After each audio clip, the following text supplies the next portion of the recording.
Good morning, beautiful people. So today, welcome back to another video. Today, it's the middle of the week, my third week at the new job. I'm adjusting well. I think I got the routine down. One thing I do want to discuss today is workplace etiquette and adjusting to the corporate setting. That's a very vague word, broad of term, because your corporate setting could be different than my corporate setting. I've had plenty of jobs in corporate life, in the corporate world. I've worked with executives, Fortune 500 companies. I've worked with attorneys that are at the top of their game. I've worked with sole proprietors, which means like they're the main owner, the owner of the company. So yeah, I've had experience wearing multiple hats. I've had to be the office manager. I've had to be the executive assistant. I've had to even be the landlord for one of my employers. He had tenants as well as his law office. This company has over 70 employees. Well, actually, just our office. It has over like 300 employees, and it has about 10 offices all across California, from San Francisco to San Diego.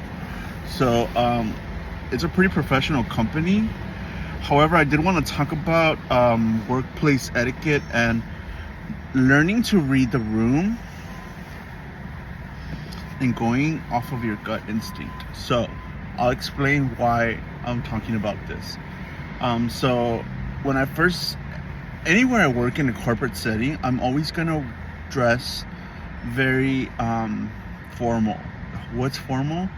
Slacks, black, usually neutral colors like dark colors. Slacks, white t-shirt, or like if you're a junior or like administrative, a blue one's okay, with a tie preferably. Since I do want to cover my chest, it doesn't look too professional, because my boobs are growing.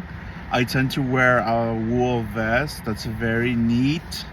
There's no those little balls of cotton that build up. There's none of that, and it just looks professional. Well, tell me why. And then dress shoes, black preferably. You can wear brown if it matches your belt. So always wear the same color as your belt. So if your belt is black, wear black shoes. If your belt is brown, wear brown shoes. That's the general rule. And usually brown goes with gray slacks, black on black. So it's usually brown and gray. The combination is more like casual Friday type of deal. So I'll talk about the last job that I had first. We had casual Fridays. So casual Fridays, everyone showed up in a hoodie. But what I started to realize is that clients still showed up on Fridays. They didn't care about casual Friday. So I didn't feel comfortable meeting up with a client in a hoodie and like jeans, which is what everyone at the office was usually wearing. And I'm usually the one that met the client because I'm the one with the most experience in client management, working as a concierge for a large theater. I always had to meet people, put on a smile, just like chit chat. These new graduates, I'm not saying all of them, but like Gen Z, my experience, they don't have that. They're like very shy. They're very like keep to themselves. They're not very social or formal when it comes to talking with clients and things like that nature. So they always had this scared look on their face, like, what do we do? He's just Mr. Grijalva just showed up. He wants a status update. What do I do? I'm like, well, greet him, let him in. And so I had to like step up and do that job because people just didn't know what the heck to do. They freaked out. And it's like, you can't freak out. You got to take care of the situation. So anyway, I never trusted casual Fridays. I always went, I took off the tie, but I still went with my slacks, my dress shirt, and my wool vest, just in case. And even my bosses gave me slack. They're like, Roland, why are you coming in dressy? It's casual Fridays. I want to see you in a hoodie someday. And I'm like, yeah, you want to see me in a hoodie, but tell that to Mr. Grijalva, who's just going to show up unannounced on a Friday. I'm not about to meet him in my Ninja Turtles hoodie, you know, like you're wearing. That's just how I am. And I feel like my mom is the same way. So, like, she doesn't understand if I go to work in a hoodie. She'll be like, what's going on? Like, why are you going in a hoodie to work? Like, she's old school. And I feel like I mimic her mentality in certain areas.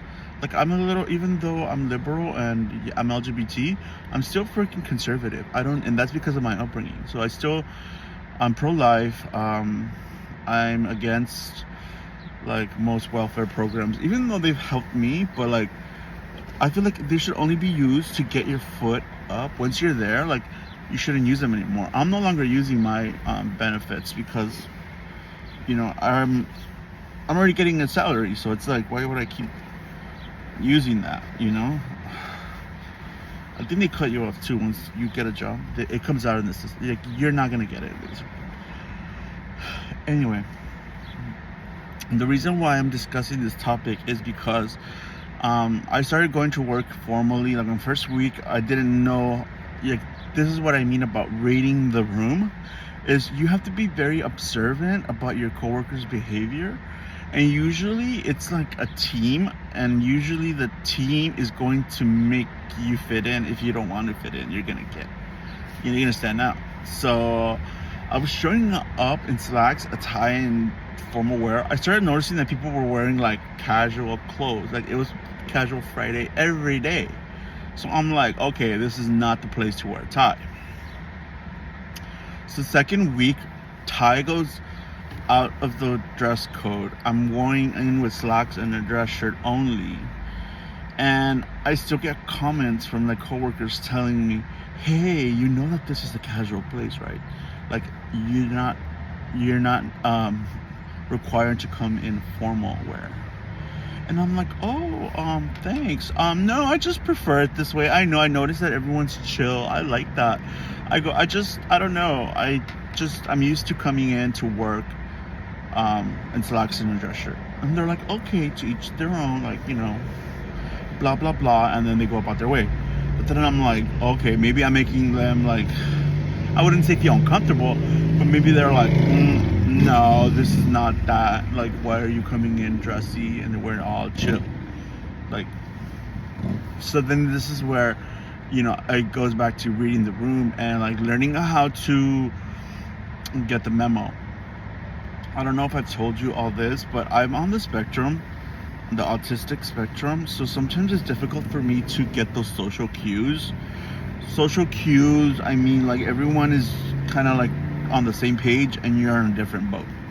You need to know when you're on the different boat, get off it and board with the boat that everyone else is on, just for the sake of your job and your I would say, like, your peace of mind.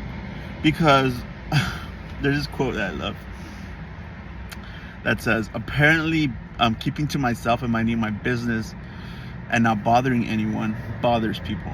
And that's true. Sometimes when you're not engaged and part of the mass group, because there'll be a social group at work, like, they've been there for years together, and so they're gonna let you know how they operate, and they're gonna let you know through social cues. So they're not gonna tell you explicitly, verbally, like, you know, this is how we do things around here. They're just gonna expect you to get it. And you're gonna have to get it. You're gonna have to see the room and be like, oh, okay, everyone's wearing white. Like, I'm not gonna show up with fucking a red outfit. You know what I mean? So it's like, when I got the second and the third comment letting me know that, you know, hey, it's chill here. You don't have to come in slacks and dress shirt. I was like, okay, I'm standing out. Like, noted. So look at my outfit today. Hoodie, freaking jacket. I kept the slacks, but I'm like black on black on black on black.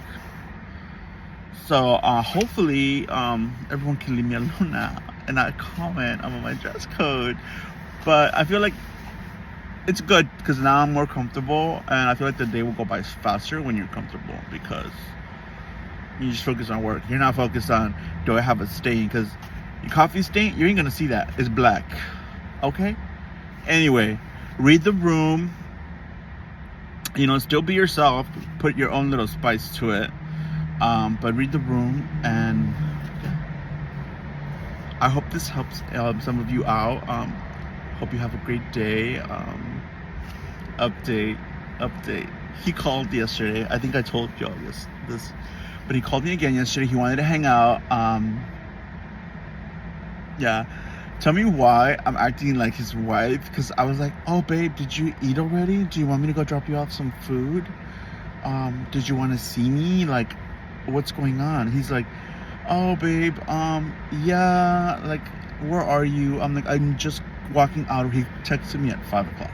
Literally, I'm in the elevator about to go down to the train. I'm like, I'm walking home. You know, he's like, oh, I thought you were home. No, he's like, I have to wake up at 3 a.m. He's like, I'm gonna go to sleep already.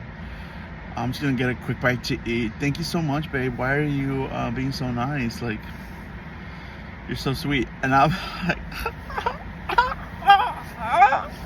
like, when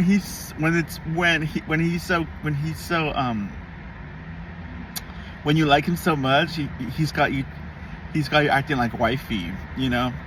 But he said we'll see each other this weekend, so I'm looking forward to the weekend. I feel like it's gonna be very worth it waiting. And yeah, I don't know. I feel like I'll take what I can get. You know what I mean? I'm not gonna complain. If that's what it takes to be with somebody, that's what it takes. Everyone has to decide what they're willing to tolerate, and it's worth it to me. Anyway, I hope y'all have a great day. It was nice talking to you again. I'm doing really well. Payday is tomorrow. I didn't get the direct deposit early because I think it's the first time. Usually the banks don't trust new employers or new like deposits until they slap on the first time. Then the second go, they come in the 2 days early. So tomorrow's payday. I should be getting paid tomorrow. If not, there's about to be a problem. Okay, because no, I need my Chipotle. So yeah, talk to you tomorrow. Be safe out there. It's getting crazy in these streets. Be safe out there. Carry a weapon. I don't care if it's a little pocket knife or mace or something. Carry a weapon. Don't walk around like nothing's gonna happen. Always expect it. And I feel like that's the best approach. Anyway, love you guys. Talk to you soon, lovelies. Bye bye.